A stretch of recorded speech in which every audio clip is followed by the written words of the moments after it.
Share market वो गहरा कुआं है जो पूरे देश के पैसों की प्यास बुझा सकता है। शेयर मार्केट इतना गहरा कुआं है जो पूरे देश की पैसे की प्यास बुझा सकता है, और मैं इस कुएं में डुबकी लगाना चाहता हूं। गाइस, ये डायलॉग तो आपने जरूर सुना होगा, लेकिन सुनने में जितना एक्साइटिंग और आसान लगता है, असल में उसका उतना ही उल्टा है। क्योंकि आप लोगों ने कहीं ना कहीं ये भी सुना होगा कि शेयर मार्केट रातों रात किसी को फर्श से अर्श तक तो किसी को अर्श से फर्श तक ले आता है। ऐसे में शेयर मार्केट के बेसिक्स अगर आपको पता होंगे और शेयर मार्केट को लेकर आपका नॉलेज बेस अच्छा होगा, तो आप इसके जरिए आपके सभी सपने पूरे कर सकते हैं। लेकिन ध्यान रहे, इसमें रिस्क भी उतना है, क्योंकि रिस्क है तो इश्क है।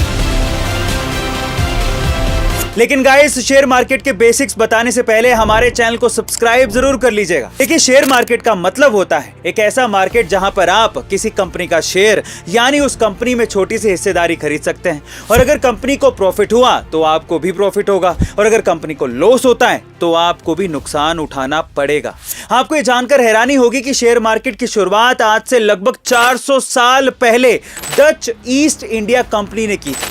उस समय जब दुनिया के नक्शे की खोज नहीं की गई थी, तब लोग जहाजों के जरिए एक देश से दूसरे देश में व्यापार किया करते थे। लेकिन इस सफर में इतना रिस्क होता था कि कई बार ये जहाज वापस ही नहीं आते थे। ऐसे में उन लोगों ने रिस्क को कम करने के लिए एक से ज्यादा जहाजों में इन्वेस्ट करना शुरू कर दिया था, और जब कोई जहाज व्यापार करके वापस आता था तो उससे मिले प्रॉफिट को इन्वेस्टर्स में बांट दिया जाता था। इसके बाद जब धीरे धीरे इससे लोगों को फायदा होने लगा, तो इसे पूरी दुनिया भर में फैला दिया गया। गाइस, अब बात करते हैं आज के सिनेरियो की। भारत में भी दो सबसे बड़े स्टॉक एक्सचेंज प्लेटफॉर्म हैं। इसमें पहला है बॉम्बे स्टॉक एक्सचेंज, जिसमें 5400 कंपनियां रजिस्टर्ड हैं, और दूसरा है नेशनल स्टॉक एक्सचेंज, जिसमें 1700 कंपनियां रजिस्टर अभी तक हो चुकी हैं। अगर आपको स्टॉक मार्केट में इन्वेस्ट करना है तो इसके लिए आपको 3 चीजों की जरूरत है: बैंक अकाउंट, ट्रेडिंग अकाउंट और डीमैट अकाउंट।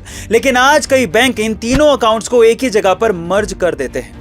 कई लोगों को इन्वेस्टिंग और ट्रेडिंग में अंतर भी समझ में नहीं आता। तो देखिए, इन्वेस्टिंग का मतलब होता है कि आपने किसी कंपनी के शेयर्स खरीद लिए हैं और फिर साल 2 साल के इंतजार करने के बाद उसे आराम से बेचा है, या फिर लाइफ लॉन्ग अपने पास रखा है। लेकिन ट्रेडिंग में ऐसा नहीं होता। ट्रेडिंग में आपको एक ही दिन में शेयर्स को खरीदना और बेचना पड़ता है। कई लोगों का यह भी सवाल रहता है कि क्या शेयर मार्केट एक सट्टा बाजार है या यूं कहें कि गैम्बलिंग है। तो देखिए, इसका जवाब यूं है कि अगर आप जिस कंपनी के शेयर्स खरीदना चाहते हैं उसकी बिना कोई जानकारी लिए इन्वेस्ट करते हैं, तो आपके लिए शेयर मार्केट जुए से कम नहीं है, एक गैम्बलिंग है। लेकिन अगर आप किसी कंपनी के शेयर खरीदने से पहले उस कंपनी के बारे में सारी जानकारी ले लेते हो, उसके फाइनेंसेस, बिजनेस मॉडल और बिजनेस ग्रोथ के बारे में जान लेते हो, और उसके बाद इन्वेस्ट करते हो, तो शेयर मार्केट आपके लिए फायदेमंद साबित हो सकता है, वो एक जुआ नहीं है। अब इतना सब समझने के बाद अगर आप शेयर मार्केट में इन्वेस्ट करना चाहते हो, तो इसके लिए आपको आधार कार्ड, पैन कार्ड और बैंक अकाउंट की जरूरत है, जिसके बाद आप मनपसंद शेयर चुनकर खरीद सकते हैं और उसे सही समय पर समझदारी से बेचकर पैसा भी कमा सकते हैं। शेयर मार्केट की ताकत का अंदाजा आप इस बात से लगा सकते हैं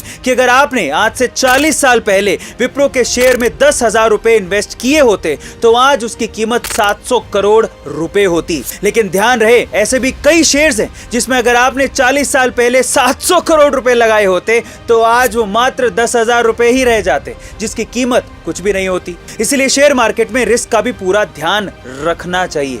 लेकिन ध्यान रहे, बाजार जोखिम के अधीन है, इसलिए कृपया इन्वेस्ट करने से पहले अतिरिक्त जानकारी और योजना से संबंधित दस्तावेजों को इकट्ठा करके ही अपनी सूझबूझ से ही इन्वेस्ट करें। हम किसी भी शेयर को रेकमेंड नहीं करते, ये सिर्फ आपकी जानकारी के लिए था। धन्यवाद।